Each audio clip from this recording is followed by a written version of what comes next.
Blind Supriya was turned home. Supriya was bruised and only had a bed sheet on her body. At the moment of emptying his mouth,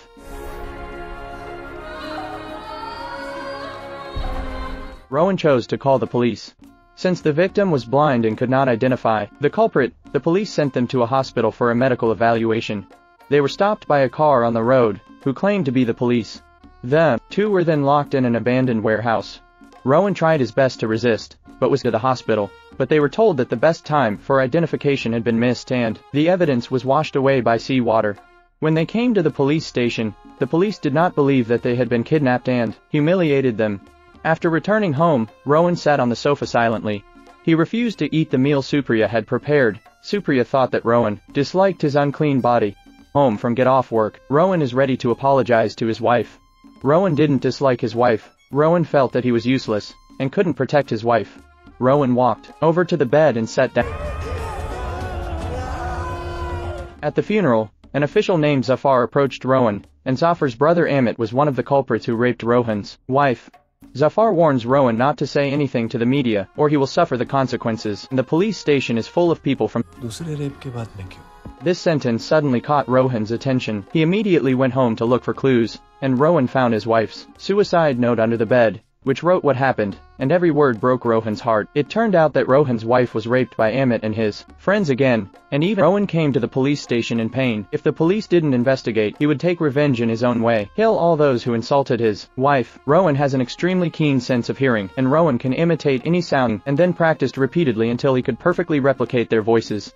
Then, imitating Zafar's voice, Rohan called the police and ordered him to arrest Vasim. Sure enough, the police immediately arrested Vasim. Shakil finds Amit when he finds out and slaps him directly. Amit thought Shakil was crazy. Rohan continued to sow discord, using a fake voice to ask Amit and Vasim's sister out to meet, and then asked Vasim's father to the same place. When Shakil arrived, he saw the two were dating, and Shakil was about to stab Amit, but he was killed instead. So the two good brothers broke up completely. Rohan's revenge plan has only just begun. Rohan went to the supermarket, bought a lot of iron balls and potato chips, and bought a bundle of rope, and then called Vasim to the bar. When Vasim came to the bar, he found out that Rohan was responsible for all this.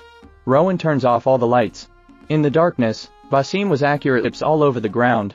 It turned out that Rohan was based on the sound of stepping on a potato chip. Vasim carefully avoids the chips and finds the switch.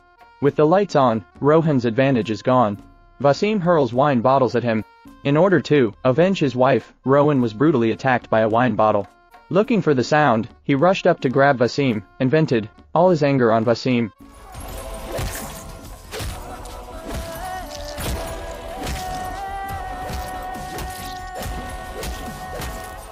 Rohan dragged him to the railing, put a rope around his neck, and Vasim was hanged.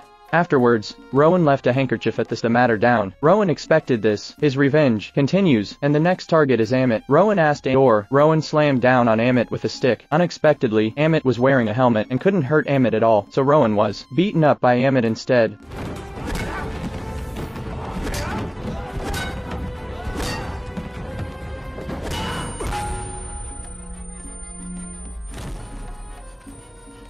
Although Rohan was beaten to the brink of death, Rohan picked up the iron bar again and stood up. Amit took off his shoes, and there was no sound, and Rohan didn't know his position. Amit wanted to give Rohan a fatal blow from behind, but the smell of Amit's feet exposed his position.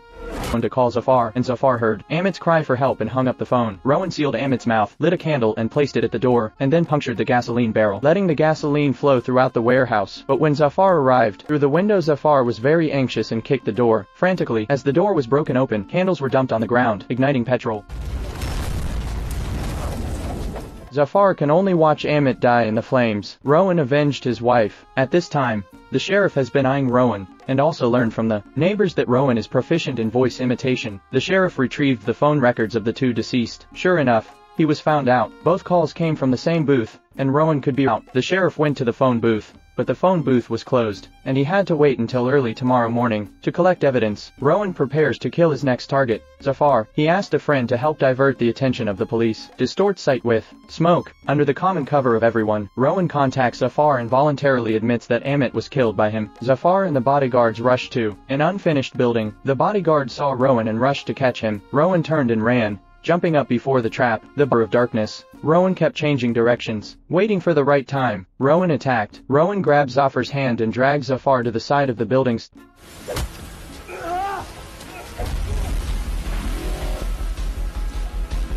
step by step at the critical moment. Safety rope. Zafar eventually fell to his death. The next morning, when the sheriff waited until the phone booth opened, he took the photo and asked the boss to identify him. But the boss is also blind. Naturally, blind people do not witness. There are people who are blind but see very clearly. Some people can clearly see it but turn a blind eye to justice.